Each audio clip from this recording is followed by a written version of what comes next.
கல்யாணம் வேண்டாம் விடுங்க. வெளிநாட்டுக்கு போனா சந்தோஷமா இருப்பீங்களா? இல்ல இல்ல.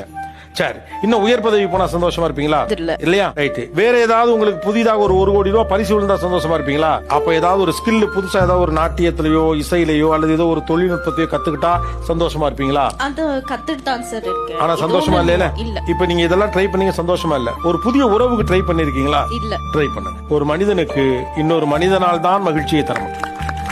யோசிச்சு பாருங்களேன், ஒரு நல்ல லவ் வந்தா எப்படி இருக்கும்? நல்லா இருக்கும். அப்பப்ப சும்மா யோசிப்பேன்.